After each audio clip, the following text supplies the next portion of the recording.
असफलता से घबराएं नहीं, लक्ष्य तक पहुंचने की रणनीति बनाएं। अपने लक्ष्य तक पहुंचने के लिए आवश्यक कदमों की रूपरेखा बताते हुए एक विस्तृत योजना बनाएं। बड़े लक्ष्य को छोटे प्रबंधनीय कार्यों में तोड़ें। वैकल्पिक तरीकों पर विचार करें और अपनी योजना में लचीले बनें। नमस्कार दोस्तों, आओ जानते हैं लक्ष्य तक कैसे पहुंचे इस कहानी के माध्यम से। एक गांव में बाबू नामक एक किसान अपनी पत्नी व बच्चे के साथ रहता था। बाबू बहुत गरीब था, मगर अपने बेटे अर्पित को वह पढ़ा लिखा कर किसी योग्य बनाना चाहता था, ताकि उसका बेटा भी उसकी तरह उम्र भर मेहनत मजदूरी न करता रहे। अपने पुत्र से उसे बड़ी आशाएं थीं। लाखों सपने उसने अपने पुत्र को लेकर संजो डाले थे। वही उसके बुढ़ापे की लाठी था।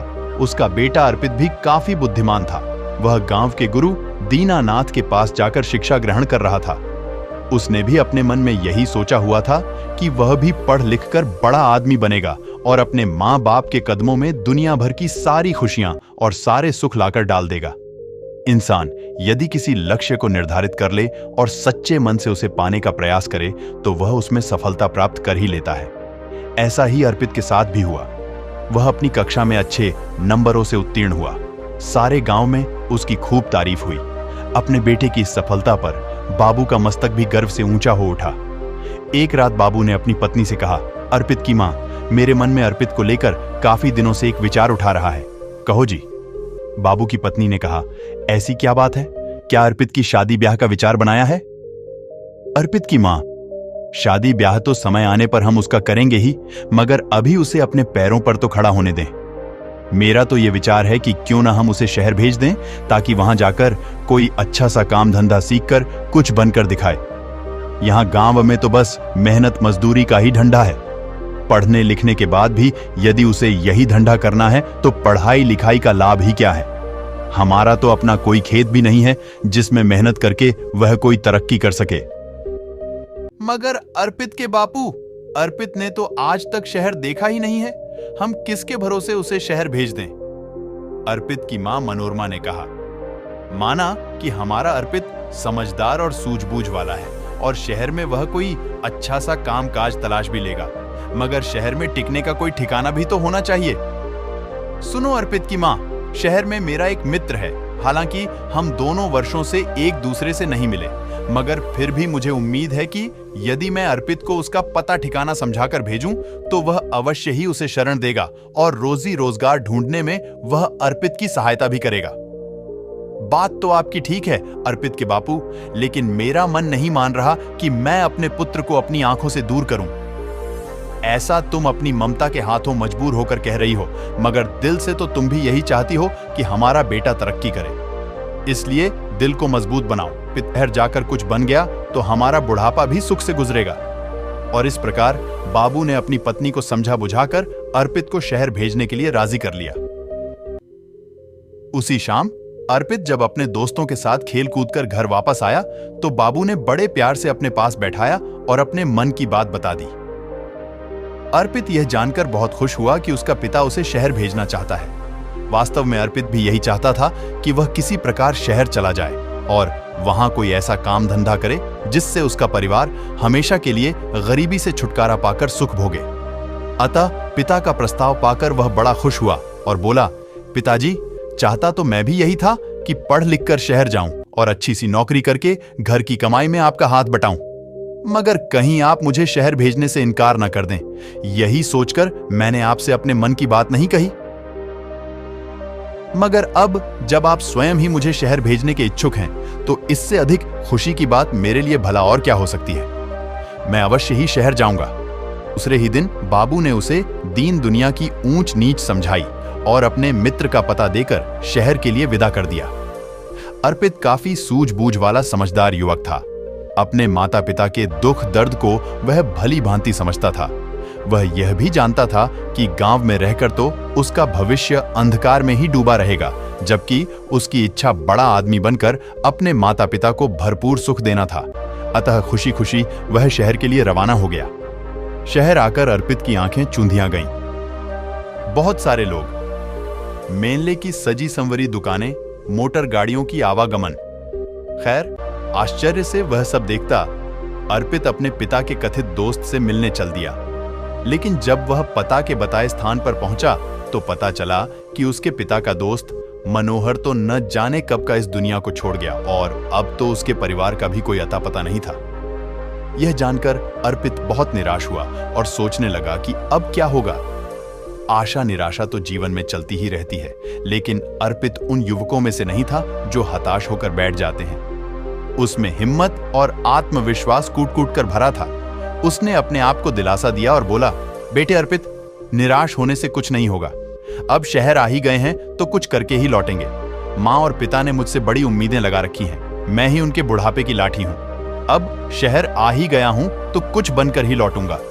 तुझे याद नहीं, गांव में गुरुजी कहा करते थे, जो लोग हिम्मत करते हैं उनकी मदद खुद भगवान करते हैं। अपने आप को इसी प्रकार हौसला बंधाता हुआ अर्पित पूछता पूछता एक सराय में आकर ठहर गया। उसने स्नान आदि से निवृत्त होकर थोड़ा आराम किया, फिर किसी नौकरी की तलाश में निकल पड़ा। वह जहां भी नौकरी मांगने जाता, दुकानदार उसके बातचीत करने के ढंग और उसकी सूझबूझ से प्रभावित तो होता, किंतु कोई जान पहचान न होने के कारण उसे नौकरी नहीं मिल पाती थी। इसी प्रकार कई दिन गुजर गए। अर्पित गांव से अपने साथ जो रुपया पैसा लेकर आया था वह भी लगभग समाप्त होने को था। अब तो अर्पित को चिंताओं ने आ घेरा। वह सोचने लगा कि काश शहर में उसकी कोई जानने वाले होता तो अवश्य ही उसे कोई नौकरी मिल जाती।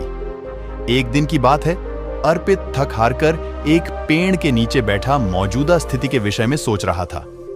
उससे कुछ ही दूरी पर राज कर्मचारी पेड़ की ठंडी छांव में बैठे गपशप कर रहे थे। अनमना सा अर्पित उनकी बातें सुनने लगा। एक दूसरे से कह रहा था, कुछ भी कहे भाई प्यारेलाल, तू है बड़ा नसीब वाला। हम दोनों साथ साथ ही राज दरबार की सेवा में आए थे, मगर तू तरक्की करके राजा जी का खजांची बन गया और मैं रहा सिपाही का सिपाही। इसे कहते हैं तकदीर। तकदीर भी उन्हीं का साथ देती है भानु, जो सूझबूझ और हिम्मत से काम लेते हैं। मैंने अपनी सूझबूझ से कुछ ऐसे काम किए कि महाराज का विश्वास पात्र बन गया और उन्होंने मेरी ईमानदारी देखकर मुझे खजांची बना दिया। ना भाई, तू जरूर किसी साधु या फकीर से कोई मंत्र वंतर पढ़वा कर लाया होगा जो इतनी जल्दी इतनी तरक्की कर ली, वरना मैं क्यों ना किसी ऊंचे पद पर पहुंच गया। भैया, तू मुझे भी अपनी कामयाबी का राज बता।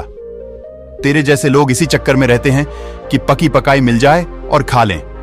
अरे भाई मेरे, अगर इंसान में हिम्मत, हौसला, ईमानदारी, साहस और सूझबूझ हो तो वह पहाड़ को खोदकर नदी बहा दे। देख, तू वह मरा हुआ खरगोश देख रहा है ना? प्यारेलाल ने सड़क के किनारे पड़े एक मरे हुए खरगोश की ओर इशारा किया। हां, देख रहा हूं। आने जाने वाले लोग भी उसे देख रहे हैं और घृणा से थूककर दूसरी ओर मुंह फेर कर निकल रहे हैं। प्यारेलाल भाई, मैं तुझसे तेरी कामयाबी का रहस्य पूछ रहा था और तू मुझे मरा हुआ खरगोश दिखा रहा है। यह क्या बात हुई? भानु, मैं तुझे कामयाबी की बाबत ही बता रहा हूं। सुन, लोग उस मरे हुए खरगोश पर थूक कर जा रहे हैं, मगर कोई सूझबूझ वाला इंसान इस मरे हुए खरगोश से भी 4 पैसे कमा लेगा। भैया मेरे, अक्ल का इस्तेमाल करने से ही इंसान कामयाबी हासिल करता है, जंतर वंतर से कुछ नहीं होता। मैं समझ गया भाई प्यारेलाल। निराश सा होकर भानु बोला, तू मुझे अपनी कामयाबी का राज बताना ही नहीं चाहता।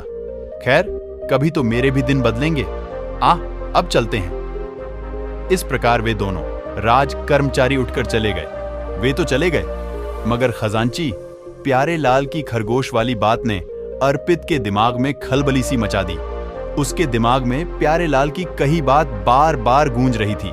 लोग उस मरे हुए खरगोश पर थूक थूक कर जा रहे हैं, मगर कोई सूझबूझ वाला इंसान इस मरे हुए खरगोश से भी 4 पैसे कमा लेगा। अर्पित सोचने लगा, खजांची की बात में दम है। जिस देश में मिट्टी भी बिकती हो, वहां कोई चीज बेचना मुश्किल नहीं, मगर इस मरे हुए खरगोश को खरीदेगा कौन? कैसे कमाएगा कोई इससे 4 पैसे? खरगोश को घूरते हुए अर्पित यही सोच रहा था, लेकिन उसकी समझ में नहीं आ रहा था। तभी सड़क पर उसे एक तांगा आता दिखाई दिया।